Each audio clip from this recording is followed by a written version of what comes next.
오늘은 열심의 함정, 열심의 함정이라는 제목으로 함께 은혜를 나누고자 합니다. 우리 계속해서 그 큐티 말씀을 통하여 이 아모스서를 보았습니다. 이 전에 말씀이 뭐였죠? 호세아. 네, 좋아요. 호세아 말씀이었죠. 호세아와 그 다음에 아모스가 나와요. 근데 사실 여러분들 호세아와 아모스 사이에 뭐가 있죠?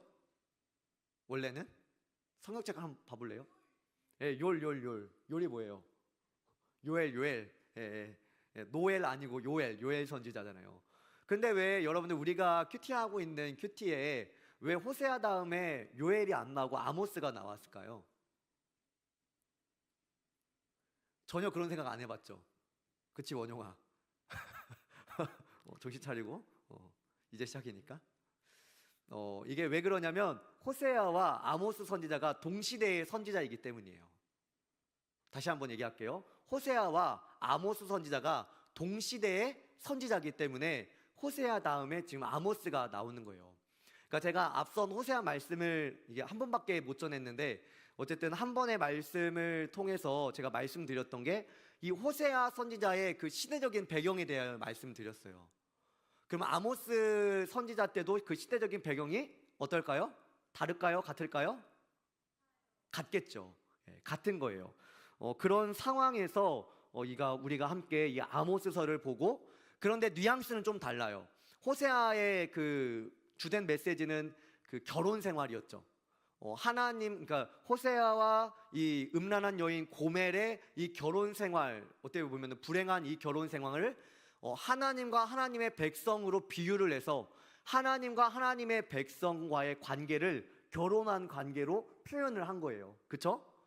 저번 주에 말씀 좀 끄덕끄덕을 해주셔요. 네, 그렇게 우리 말씀 들었잖아요. 그렇죠? 그리고 이 아모스는 조금 달라요. 아모스는 우리 청년들이 좀 대하기 좀 어려워요. 너무 딱딱하고 심판의 그 성향이 굉장히 강해요. 호세아는 뭔가 사랑, 내가 너희를 기다려라, 돌아와, 막 약간 이런 이렇게 그 F적인 성향이 있다면 아모스는 T적인 성향이 굉장히 강해요. 돌아오라 했잖아. 약간 이렇게 오늘 말씀에서도 그렇죠? 약간 그런 느낌이에요. 우리가 그런 느낌인 거를 이 성경적인 이해를 좀 알고 우리가 이렇게 오늘 또 주어진 말씀을 함께 들으면 좋겠어요. 여러분들 호세아는 북이스라엘 출신이었어요. 그러니까 북이스라엘 출신으로서 북이스라엘에게 심판을 전하는 선지자였어요. 아모스는 반대로 남유다 출신이에요. 이게 무슨 의미가 있겠느냐마는 조금 더 객관적으로 이 북이스라엘을 판단할 수 있는 자리에 있다라는 거예요. 그리고 목자요 뽕나무를 재배하는 사람입니다. 그러니까 뭔가 선지자로서 뭔가 준비를 해서 막 이렇게 갖춰져서 세워진 사람이 아닌 것처럼 아모스는 보인다라는 거예요. 아모스 선지자가 활동했던 시대는 이 호세아 선지자와 같은 시대인데요. 따라해 볼까요? 여로보암 2세. 그러니까 그 북이스라엘에게는 왕이 여로보암이라는 왕이 두 명이 등장을 합니다. 기본적으로 알고 있으면 좋아요. 두 명이 등장하는데 처음 여로보암은 이 북이스라엘과 남유다가 나눠질 때 나와요. 그 여로보암 2세는 그 이후에 나오는 거겠죠? 하여튼데 어쨌든 그 여로보암 2세 때인데 이때가 어떠냐면 호세아 때도 말씀드렸는데 경제적으로 황금기예요. 여로보암 2세가 전쟁을 굉장히 잘했어요. 그래서 영토 확장을 합니다. 나라적으로 좋은 일이잖아요. 그렇죠? 우리나라가 강하다라는 거는. 그리고 이방인들과 전쟁에서 승리하고 영토가 확장하고 경제적으로 황금기를 누려요. 정치적으로 안정돼요. 봐봐요, 여러분 생각을 해보세요. 왕이 힘이 강해요. 그러면 정치적으로 안정될 수가 없는 거예요. 백성들이 생각할 때 왕이 좀 별로야. 그러면은 흔들리죠. 나라들이 흔들리는 거예요. 어쨌든 백성들이 아주 좋은 시기를 북이스라엘 가운데 누리고 있었다라는 거예요. 이번 주에 여러분들 우리나라에도 굉장히 큰 일이 있었죠. 그렇죠? 이 대통령님의 어떤 일이 있었잖아요. 다들 잘 알죠? 그걸로 인해서 백성들이 흔들리죠. 백성들이 흔들리잖아요. 그렇죠? 그 소식을 들으면 왜 나라 왜 이래? 막 이렇게 얘기를 막 자꾸 하잖아요. 여러분들 왕이 힘이 있고 없고가 그 나라가 흔들리고 안 흔들리고가 결국 백성들에게 큰 영향을 미친다라는 거예요. 제가 예를 하나 들어보자면 우리나라가 과거에 IMF를 겪었어요. 그런데 막 금리가 막 완전 막 이게 막 장난 아니고 막 돈을 빌린 사람들이 돈을 갚지 못하고 막 이런 엄청난 이 경제 파동이 일어날 때 결국 어쨌든 이제 그 대통령과 이 모든 것들을 이제 주관했지만 결국 그게 백성들에게 국민들에게 영향을 미치게 되잖아요. 이렇게 경제적으로 정치적으로 안정되었다라는 것은 사실 이 북이스라엘 백성들에게도 많은 영향을 미치고 있었다라고 볼 수 있는 거예요. 어쨌든 우리가 우리나라를 위해서 기도해야 될 줄로 믿습니다. 할렐루야. 청년들 우리 나라 위해서 함께 기도합시다. 우리 함께 기도하는 자리에 함께 있었으면 좋겠습니다. 결국 나라의 다양한 일들이 일어나지만 하나님께서는 분명히 기도하는 자들의 기도를 들으세요. 그리고 기도하는 자들을 통하여 또한 오래 참고 인내하고 계신다라는 것을 여러분들 믿고 우리가 함께 나라를 위해서 기도했으면 좋겠습니다. 잠깐 옆으로 빠졌는데 다시 돌아와서 북이스라엘이 정치적으로 경제적으로 안정되었다라는 거예요. 그런데 여러분들 선지자가 이 안정된 상황에서 황금기를 누리는 상황에서 국민들은 다 좋아할 거 아니에요. 그런 상황에서 심판의 메시지를 전하고 있는 거예요. 뭐가 문제일까? 경제적으로도 안정적이에요. 취업도 잘 돼요. 취업했는데 나름 먹고 살만해요. 결혼도 할만하고 자녀도 낳을만해요. 이런 경제적인 황금기를 누리고 있는데 선지자는 심판의 메시지를 전달해야 되는 거예요. 그러면 우리는 생각해 봐야죠. 무엇이 문제였을까? 무엇이 문제였을까? 이 아모스 1장 1절 말씀을 보면 이 아모스가 얼마나 급박한 시대에서 선지자로 부르심을 받았는지를 가장 첫 절에서 말씀을 해줍니다. 우리 무슨 일이 일어나는지 한번 말씀을 읽어봅니다. 시작. 유다 왕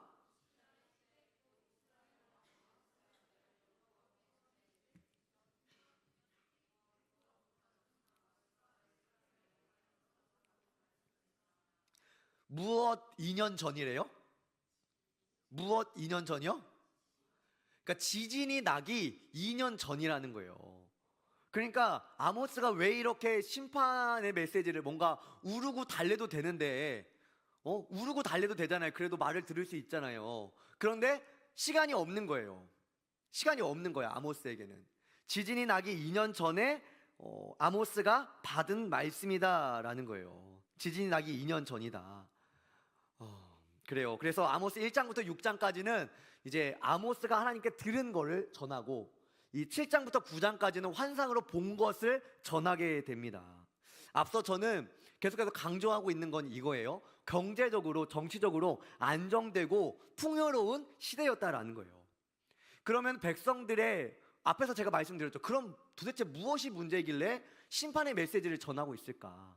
이 백성들의 어떤 예배의 태도나 예배가 문제였을까? 라는 거를 우리가 좀 돌아봐야 되는 거죠. 종교적인 모습이 소홀했냐?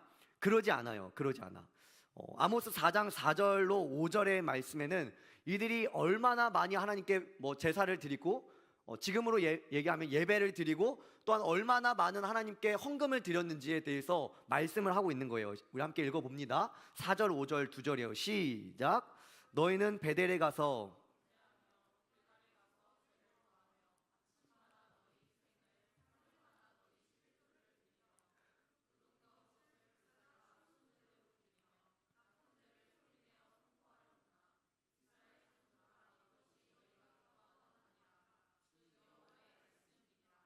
아멘.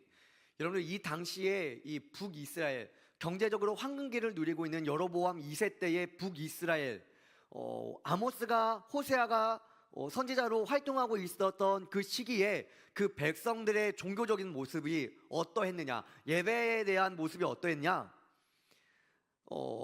몇 구절 좀 제외하고 이들의 행위적인 것만 보면 이래요. 절기와 성회를 다 지켜요. 3일마다 11조를 드려요. 아침마다 또한 제물을 드립니다. 감사제와 자원제를 드려요. 헌금도 잘하고 있어요. 하나님 앞에 예물도 잘 드리고 있고 하나님께서 드리라고 하는 제사와 예배를 다 드리고 있다니까요. 여기서 어떤 이상한 점을 우리가 찾아야 되는 걸까요? 종교적인 열심에서는 여러분들 흠잡을 데가 없는 거예요. 북이스라엘 백성들이에요. 북이스라엘 백성들의 그 종교적인 열심에는 흠잡을 데가 없는 거예요. 예배를 많이 드려요. 이걸 좀 달리 얘기하면은 이런 거예요. 어떤 청년 한 명이 있는데 새벽 예배를 매일 드리는 거예요. 수요일도 나와, 금요일도 나와, 예배도 빠지지 않아, 봉사도 열심히 해. 그럼 여러분들 이 청년의 믿음이 어때 보여요? 나빠요? 좋아요? 진짜요? 나빠요? 좋아요? 갑자기 말을 못 하시네요. 이러고 있는 거예요. 이러고 있는 거예요. 새벽마다 아침마다 하나님 앞에 나가서 제사를 드리고 하나님께 11조를 드리는데 얼마나 부유했는지 3일마다 한 번씩 11조를 드렸대요. 대단하죠?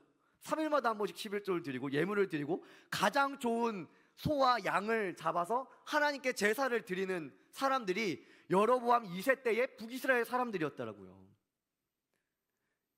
예배도 많이 드려요.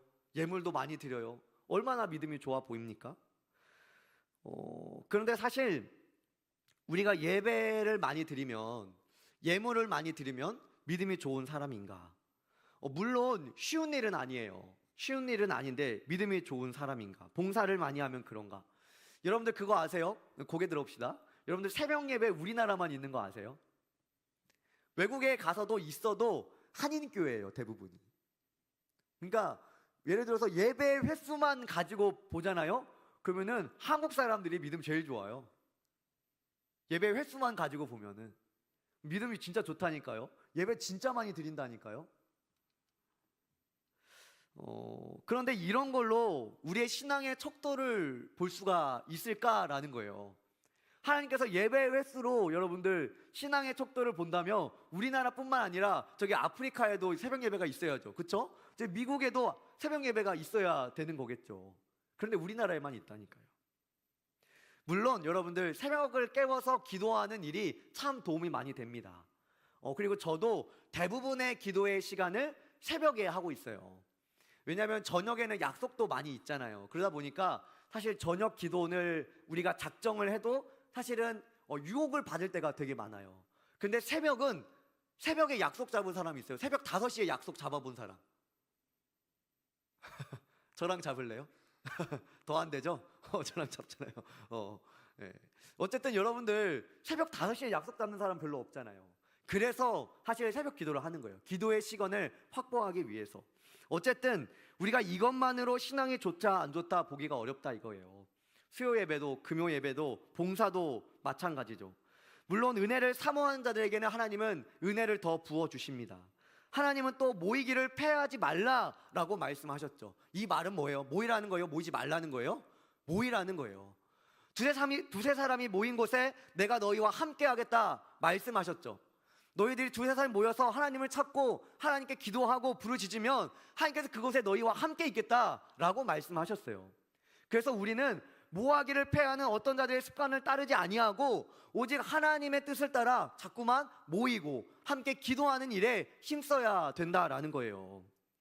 그런데 제가 말하고 싶은 것은 저 사람의 믿음이 좋다라고 볼 때는 단지 믿음의 횟수, 봉사의 경력, 신앙의 연력 이런 것으로만 보기가 어렵다라는 거예요.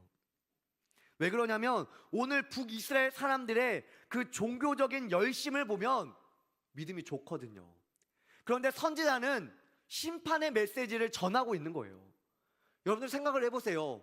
하나님이 드리라고 하는 모든 제사들을 다 드리고 있어요. 아침마다 제사를 드려요. 하나님께 나아갈 때 정말 귀하고 값진 비싼 예물을 하나님께 드립니다. 그런데 선지자가 심판의 메시지를 전하고 있다니까요. 이거는 예배의 횟수와 그들의 예배의 모습 이면에 무엇을 얘기하고 있는 거죠. 지금 아모스 선지자가 지적하고 있는 게 이런 거예요. 우리 한번 따라해 볼까요? 열심의 함정. 한 번 더, 열심의 함정. 지금 아모스 선지자가 지적하고 있는 것은 이들의 열심 내면에 있는 내면을 지적하고 있는 거예요. 열심의 함정. 우리는 교회에 와서 봉사도 하고, 그래도 죄송합니다, 찬양 단도 하고 찬양 팀도 하고 뭐 죄송합니다, 간사님들. 간사도 하고 뭐도 하면 그래도 마음에 안정감이 있죠. 아, 내가 뭔가를 하고 있으니까, 나의 신앙이 여기 붙들려 있으니까 나의 신앙이 괜찮아. 내가 헌금을 그래도 꼬박꼬박 하고 있어. 그러면 나는 안 한 사람보단 나는 괜찮아 라고 하는 어떤 우리의 그 열심 내면에 어떤 그냥 하나님 앞에 진정으로 살아내지 못하면서도 그냥 내면의 그 종교적인 안정감을 누리고 있다라는 거예요. 하나님께서 이 아모스서를 통해서 얘기하는 건 이런 거예요. 너희가 많은 재물을 나에게 드리고 많은 제사, 예배를 드리고 아침마다 나에게 만나러 오지만 너의 삶의 예배가 무엇이? 너희의 삶의 예배가 너무 추악하다라는 거예요. 그럼 여러분들, 북이스라엘 사람들이 하나님 앞에 제사를 그토록 많이 드렸어요. 아침마다 드리고 정말 비싼 걸로 하나님 앞에 드렸어요. 그런데 그들의 삶이 어땠냐? 아모스 2장 6절로 8절입니다. 그들의 삶의 모습이 이러했다는 거예요.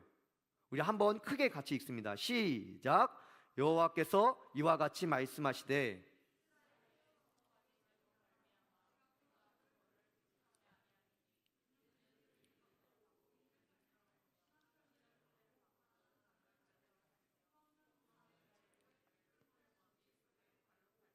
연약한 자의 길을 굽게 하며 아버지와 아들이 한 젊은 여인에게 다녀서 내 거룩한 이름을 더럽히며 모든 제단 옆에서 전당 잡은 옷 위에 누우며 그들의 신전에서 벌금으로 얻은 포도주를 마심이니라. 아멘. 여러분들, 북이스라엘 사람들의 삶이 어떠했냐면요, 부유한 사람들이 하나님 앞에 가장 좋은 재물을 가져오고 날마다 3일마다 11조를 드리고 절기를 지키지만 그들의 삶에는 은으로 의인을 파는 거예요. 돈으로 의인을 죄 있다라고 말했던 거예요. 신반 한 켤레를 받고 가난한 자를 그냥 사고 파는 일이 흔했던 거예요. 힘 없는 자의 머리를 밟아요. 연약한 자의 길을 굽게 해요. 아버지와 아들이 젊은 여인과 함께 다니면서 어떤 성적인 범죄를 하는 거예요. 하나님은 옷 한 벌 없는 자에게 너희가 2벌 있으면 나눠줘라 라고 말하고, 옷 한 벌밖에 없는 자의 옷을 빼앗거든 해가 저물기 전에 다시 돌려줘라, 하나님 이렇게 말씀하셨는데 그 빼앗은 이불을 덮고 부자들이 자고 있는 거예요. 그들이 벌금으로 거둔 저들의 생업인 포도주를 받아서 벌금으로 받은 것을 받고 자신들이 그 포도주를 마시면서 즐기고 있는 거예요. 예배를 많이 드리고 하나님 앞에 가장 좋은 것을 드리고 신앙이 좋은 것처럼 살아가지만 그들의 삶은 완전히 이방 사람들과 다름이 없는 삶을 살아가는 것을 보면서 하나님께서 내가 너희를 두고만 볼 수가 없구나, 아모스를 통하여 심판의 메시지를 전하고 있는 거예요. 그리고 하나님께서는 이 아모스서에서 진정한 예배는 이런 거야 라고 이렇게 말씀하세요. 아모스 5장 12절과 5장 22절, 23절, 24절 말씀이에요. 우리 한 번 더 읽어봅니다. 새 번역입니다. 시작. 너희들이 저지른 무수한 범죄와 엄청난 죄악을 나는 다 알고 있다. 너희는 의로운 사람을 학대하며 뇌물을 받고 법정에서 가난한 사람들을 억울하게 하였다. 너희가 나에게 번제물이나 곡식 제물을 바친다 해도 내가 그 제물을 받지 않겠다. 너희가 화목제로 바치는 살찐 짐승도 거들떠 보지 않겠다. 시끄러운 너의 노랫소리를 나의 앞에서 집어치워라. 너의 검은고 소리도 나는 듣지 않겠다. 너희는 다만 공의가 물처럼 흐르게 하고 정의가 마르지 않는 강처럼. 여러분들, 이런 말이에요. 찬양팀 죄송합니다. 우리가 악기를 하고 찬양을 하고 하나님을 높이는 소리가 있는데 23절은 이렇게 말하는 거예요. 시끄러운 너의 소리를 나의 앞에서 집어치워라. 우리가 아름다운 악기로 하나님을 예배하는 것 같지만 우리의 삶이 따라주지 않는 예배 가운데서는 하나님께서 그거를 듣기 싫어한다는 거예요. 집어치워라 라고 말씀하고 있다는 거예요. 우리가 이 자리에 앉아서 그래도 꽤 괜찮은 사람처럼 예배하고 있지만 우리의 삶은 연약한 자들을 돌아보지 못하고 여전히 미움과 시기와 질투와 욕심으로 가득 찬 삶을 살고 있다라면, 그러고서 우리가 하나님 앞에 예물을 드리고 예배를 드리면서 나는 그래도 이 정도면 괜찮은 신앙인이지 하고 있다면 집어치워라는 거예요. 집어치워라. 하나님은 어떻게 얘기하세요? 24절 한번 다시 띄워주시겠습니까? 하나님이 이렇게 말하는, 너희의 삶에 공의가 물처럼 흐르게 하고 정의가 마르지 않는 강처럼 흐르게 하여라. 하나님께서 말씀하시는 공의와 정의가 너희의 삶에 흐르게 하여라. 그렇게 올바른 예배, 그렇게 하나님이 기뻐하시는 예배로 나아오라라는 거예요. 여기서 공의는 체데카라고 하는데 사회적인 어떤 신분을 넘어선 동등한 관계를 얘기하는 거예요. 정의는 미시파트라고 하는데 이 공의를 바로잡는 구체적인 행동을 얘기하는 거예요. 그러니까 우리의 삶을 얘기하는 거예요. 여러분들, 공의와 정의가 뭐예요? 헌법입니까? 아니요. 우리가 믿고 있는 공의와 정의는 하나님의 말씀이에요. 너희의 삶에 하나님의 말씀을 붙잡고 잘못된 것을 돌이키려고 하는 구체적인 행동을 보여라는 거예요. 그게 바로 공의와 정의가 강같이 흐르게 하여라 라는 거예요. 청년들, 제가 질문합니다. 청년들, 하나님의 살아계심을 믿습니까? 하나님이 여러분들의 삶을 보고 계심을 믿어요. 여러분들의 입술로 하는 그 고백들, 그 전부를 하나님이 다 듣고 계심을 여러분들 알고 있습니까? 우리가 누구를 험담할 때, 누구를 뒷담할 때, 우리가 때로는 거짓말할 때, 나의 유익과 나의 욕심을 위하여 뭔가 더 하려고 할 때 아무도 모를지라도 하나님은 알고 계시죠. 우리는 편견을 갖고 있습니다. 외모로, 저 사람의 물질적인 어떤 걸로, 혹은 직업으로 우리 스스로 말은 하지 않을 수 있을지도 모르지만 우리 속으로는 비난하고 비교하고 저 사람을 낮게 여기는 마음을 갖고 있죠. 그런 마음 상태로 우리가 이 자리에서 예배드리고 있다면 지금 아모스가 우리를 향해서 얘기하고 있는 거예요. 하나님은 이렇게 말씀하시죠. 오직 정의를 물같이 공의를 마르지 않는 강같이 흐르게 할지어다. 할렐루야. 청년들, 우리의 종교적인 열심에는 함정이 있어요.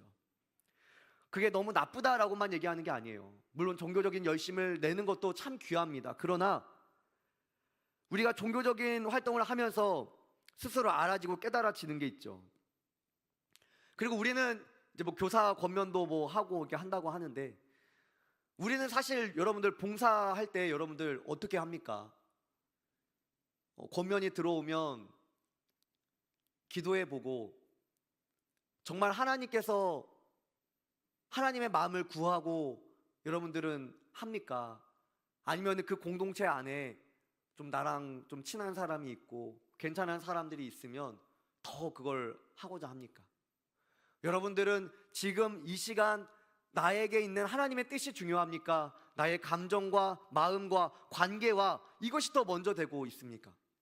우린 사역할 때 너무 잘 알고 있잖아요. 사역 많이 해보셨잖아요, 우리 청년들. 무엇이 더 중요한 건가? 우리가 종교적인 열심 이런 걸 통해서 무언가 하고 있다라는 것으로 우리는 종교적인 안정감을 삼아요. 하나님, 제가 그래도 이거 하고 있으니까 저는 괜찮은 사람이죠. 그런데 하나님은 내가 무언가를 하는 열심보다 하나님이 지금 너희에게 무엇을 원하시느냐예요. 다시 한번, 내가 무언가를 열심히 하는 것보다 하나님의 원하심을 아는 거예요. 지금 내가 열심히 무엇을 하는 것보다 지금 나에게 하나님께서 무엇을 원하시느냐, 그것을 알아가야 되는 거예요. 하나님의 뜻은 너희가 나에게 비싼 재물을 가져오고 너희가 더 많은 예배를 드리고, 하나님의 뜻이 여기에 있는 게 아니라 너희의 삶에 정의와 공의가 강같이 흐르게 하는 것을 하나님은 원하셨는데, 너희는 예배를 많이 드리고 가장 귀한 것을 나에게 갖고 오면서 연약한 사람들을 박해하고 속으로 비난하고 판단하고 업신여기고 낮게 여기고, 하나님이 이런 걸 원하지 않는다라는 거예요. 종교적인 열심에 함정이 있는 거죠. 오늘도 이 자리에 나온 우리 청년들을 저는 진심으로 축복합니다. 그래도 여러분들이 이 자리에 나와서 말씀 듣고 있기 때문에 이 땅에 소망이 있고 청년들에게 소망이 있음을 저는 믿습니다. 제가 그런데 한 가지만 더 우리 청년들에게 사랑하는 마음으로 제가 권면드리고 싶은 것은, 여러분들 예배 드림으로 만족하지 않고 예배 자로 살아가십시오. 여러분들 예배 드림으로 종교적인 만족만을 누리고 살아가지 마시고 예배 자로 살아가세요. 여러분들 예배 자로, 이곳에서만 예배 드리지 말고 여러분들의 직장, 가정, 여러분들의 삶에서 예배하는, 그렇게 하나님의 살아계심을 인식하면서 살아가는 예배 자로 살아가시는 모든 청년들 되시기를 바랍니다. 이것이 공의와 정의가 강같이 흐르는 거예요. 여러분들의 삶에 하나님의 뜻이 곧게 서는 거예요. 때로는 여러분들 두려울 수도 있어요. 때로는 마음이 참 어려워질 수도 있어요. 왜냐하면 정말로 하나님이 살아계시는 것처럼 내가 그렇게 살다 보면 손해를 보거든요. 손해를 봐요. 저 사람은 정말 사랑하지 못할 것 같은데 하나님이 내 옆에서 눈을 시퍼렇게 뜨고 내가 어떻게 하는지를 바라보고 있으니까 부담이 되죠. 사랑할 수밖에 없죠. 사랑이 안 되는데도 사랑을 하려니 얼마나 힘들겠어요. 그런데 청년들, 하나님 기뻐하세요. 하나님 기뻐하세요. 여러분들이 여러분들의 삶에서 그 십자가를 지고 걸어가는 것을 보면서 하나님이 기뻐하신다고요. 그리고 여러분들, 이 땅은 우리가 많이 살아봤자 100세지만 영원한 하나님의 나라에서 그 기쁨으로 여러분들을 맞이하고 계시는 하나님이 계신다니까요. 여러분들, 거짓이 무엇이냐면 우리가 삶에서는 정말로 막 세상 사람들처럼 살아가고 때로는 세상 사람들보다 더 세상 사람들처럼 살아가면서 주일날 와서 이 자리에 앉아 있을 때는 경건한 그리스도인처럼 하는 거, 그리스도인처럼 하는 거, 이것이 거짓이죠. 여러분들 생각해 보세요. 정경홍 목사가 주중에, 여러분들 제가 어떻게 살아가는지 잘 모르잖아요. 물론 아는 사람도 있겠죠. 주중에 제가 막 지나가는 사람들 무시하고 속으로 정죄하고 욕하고 부당한 이익을 취해요. 그러고 나서 주일날은 거룩한 척하면서 정장 입고 넥타이 매고 말씀 전하고 있으면 말씀의 능력이 있겠어요? 그 말씀을 듣는 여러분들은 와닿겠습니까? 그렇지 않잖아요. 그렇지 않잖아요. 정경훈 목사처럼 하나님 앞에선 하나님의 백성들이 다 똑같은 거예요. 여러분들, 하나님 보시기에는 정경훈 목사가 그래도 신학도 했고 목사 안수도 받아서 특별하다, 이런 게 아니에요. 여러분들, 하나님 보시기에는 여러분이나 저나 똑같은 하나님의 백성인 거예요. 물론 저에게는 더 큰 무게가 있죠. 여러분들 삶에서 거짓말하면 안 돼요. 다른 사람들 험담하면 안 됩니다. 때로는 정직하려다 보니까 어려움을 당할 수도 있어요. 넌 왜 이렇게 고리타분해? 라고 사람들이 얘기할 수도 있고, 너에는 왜 쉬운 길이 있는데 왜 그 길로 안 가냐고 얘기할 수도 있겠죠. 그런데 여러분들 기억하세요. 하나님은 살아계시고 하나님은 다 보고 계시고 하나님은 다 듣고 계신다라는 거예요. 여러분들의 이 삶, 여기 예배 장소에서의 여러분들의 모습뿐만 아니라 여러분들의 삶에서, 가정에서, 직장에서 여러분들이 하는 말을 하나님은 다 듣고 계시고 여러분들이 하는 행동을 하나님은 다 보고 계신다라는 거예요. 우리 하나님은, 우리가 신앙하고 있고 우리가 믿는 하나님은 그런 살아계신 하나님이라는 거예요. 여러분들, 그래서 우리는 사랑하기 위해서 몸부림쳐야 해요. 사랑이 안 되는 사람, 나를 비난하고 나를 핍박하고 나를 어렵게 하고 나와의 생각이 다르고 나를 자꾸만 부담스럽게 하는 그 사람, 사랑이 안 되는 저 사람을 위해서 우리는 기도해야 돼요. 말씀으로 살아가야 돼요. 청년들, 제가 그 인스타그램을 보다가 그 우리는 교회라는 교회를 심호하시는 목사님이 이런 말을 하시더라고요. 제가 목사님의 말을 빌려서 대신 얘기를 해봅니다. 우리의 신앙이 종교화되는 단계가 있대요. 다시 합니다. 우리의 신앙이, 우리의 믿음이 종교화, 그냥 단지 종교가 돼버리는 단계가 있대요. 근데 그 첫 번째가 하나님을 버리는 것이에요. 하나님을 버리는 것은 무엇이냐? 말씀을 버리는 것이에요. 말씀을 버리는 것. 말씀을 버리는 것은 이거예요. 이런 거예요. 말씀을 보지 않는 거예요. 말씀을 보지 않는 것. 하나님은 이렇게 말씀하시도 말씀이 곧 하나님이다 말씀하셨는데 우리는 말씀을 보지 않는 거예요. 그건 뭐예요? 하나님을 버린 것이다 라는 거예요. 말씀이 안 본다라는 것은 무엇을 의미하느냐? 하나님의 인도하심을 이제 받지 않겠다라는 것을 의미하는 거예요. 이것은 어떤 선언이냐면 내 인생의 주인이 내가 되겠다라는 선언이라는 거예요. 자기가 주인 되니까 어때요? 여러분들, 자기가 주인 되었을 때 어때요? 일이 잘 되던가요? 내 생각과 내 뜻대로 일이 술술 잘 풀립니까? 내가 생각했던 나의 인생의 플랜과 계획대로 내 인생이 흘러갑니까? 그렇지 않죠. 내 뜻대로 되지 않는 거예요. 연약함을 느끼고, 우리는 그 연약함을 느낄 때 어떤 것을 찾습니다. 그런데 말씀 보지 않는 사람이 어떤 것을 찾는 거예요? 무엇입니까? 우상이에요. 우상. 사람, 관계, 돈, 나의 어떤 부족한 부분을 채울 어떤 것을 찾는 거예요.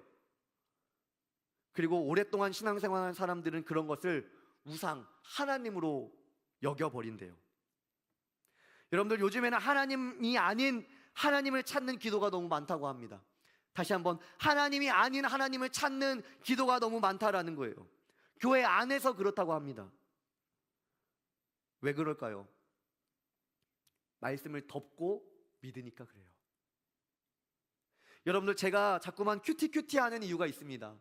내년에도 저는 여러분들과 큐티를 할 거예요. 여러분들 삶에서 말씀이 없으면 하나님의 인도하심을 받을 수 없어요. 여러분들, 기도 응답 어떻게 받아요? 말씀을 통해서 받는 거예요. 말씀을 펴야 분명한 하나님의 말씀을 알 수가 있어요. 하나님의 뜻을 알 수 있다니까요.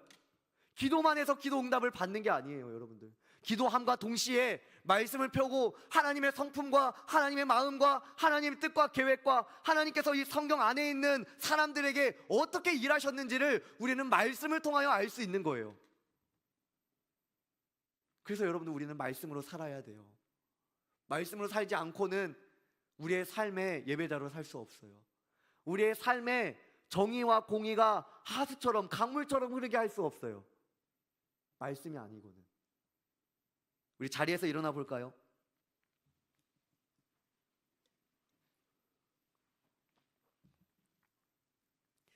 저희들 아모스 선지자의 말씀을 함께 나누었습니다. 너무 딱딱하죠. 너무 강하죠. 그런데 그 내면에 있는 하나님의 마음은, 여러분들, 분명히 우리가 죄를 지으면 때때로 하나님의 징계를 받아요. 여러분들의 삶에 곤고함이 오고 어려움이 옵니다. 그런데 하나님의 뜻은 여러분들을 곤고한 채로 두는 게 아니에요. 여러분들을 어려움 가운데 두는 게 하나님의 뜻이 아니라 다시 나에게 돌아와서 나와 더 깊은 사랑을 하자, 나와 더 긴밀한 교제를 하자, 나는 너희가 나를 더 알았으면 좋겠다라는 하나님의 음성과 그 뜻이 이 백성들에게 있는 이 지진과 심판 안에 있는 거예요.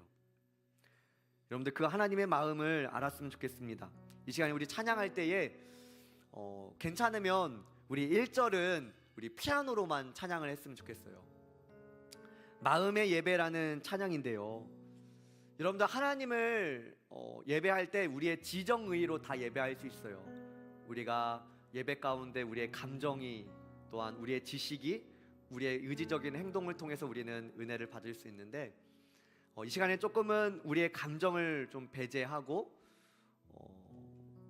여러분들 스스로가 하나님을 바라보겠다라는 마음을 가지고 어떤 내가 예배 받을 수 있는 그 많은 수단과 방법들이 있잖아요. 그런 것들을 좀 제외하고 우리 시간에 찬양하며 결단하며 나아갔으면 좋겠습니다.